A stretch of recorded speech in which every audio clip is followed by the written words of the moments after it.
Hello, ഇന്നിതാ ഈ ഒരു ഐറ്റം വെച്ചുള്ളൊരു ജ്യൂസാണ് ഉണ്ടാക്കുന്ന ഒരു വെറൈറ്റി ആയിട്ടുള്ള ജ്യൂസാണ്. അപ്പോൾ നിങ്ങൾ എന്തായാലും ഇതുപോലെ ഒന്ന് ട്രൈ ചെയ്ത് നോക്കണേ. അപ്പോൾ അതിനായിട്ട് വാട്ടർ മെലൺ ഇതുപോലെ ഒന്ന് കട്ട് ചെയ്തെടുത്തിട്ടുണ്ട്. ഒരു മിക്സിയുടെ ജാറിലേക്ക് ഇട്ട് കൊടുക്കാം. അതിലേക്ക് ഒരു ഏലക്കായും അതുപോലെ തന്നെ ഒരു ടീസ്പൂൺ നാരങ്ങ നീരുമാണ് ഒഴിച്ച് കൊടുക്കുന്നത്. പിന്നെ മധുരത്തിന് ആവശ്യമായിട്ടുള്ള പഞ്ചസാരയും കൂടി നമുക്കിതിലേക്ക് ഇട്ട് കൊടുക്കാം. പിന്നെ ഒരു ചെറിയൊരു ഇഞ്ചിൻ്റെ പീസാണ്, അത് ഒന്ന് ഇതുപോലെ ചെറുതായിട്ടൊന്ന് കട്ട് ചെയ്താൽ ചെറിയൊരു പീസ് മതിയേ. പിന്നെ കുറച്ച് വെള്ളവും കൂടി വെച്ച് നമുക്ക് നല്ലതുപോലെ ഒന്ന് അടിച്ചെടുത്തിട്ട് വരാം. അങ്ങനെ ഇതാ ഞാനിവിടെ അടിച്ചെടുത്തിട്ടുണ്ട്.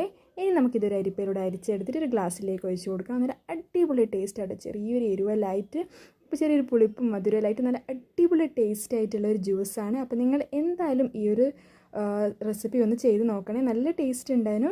അപ്പോൾ നിങ്ങൾ എന്താ ട്രൈ ചെയ്ത് നോക്കിയിട്ട് നിങ്ങളുടെ ഫീഡ്ബാക്ക് അറിയിക്കുക. വീഡിയോ ഇഷ്ടമാണെങ്കിൽ ലൈക്ക് ചെയ്യാനും ഷെയർ ചെയ്യാനും സബ്സ്ക്രൈബ് ചെയ്ത് സപ്പോർട്ട് ചെയ്യാനും കൂടി മറക്കല്ലേ.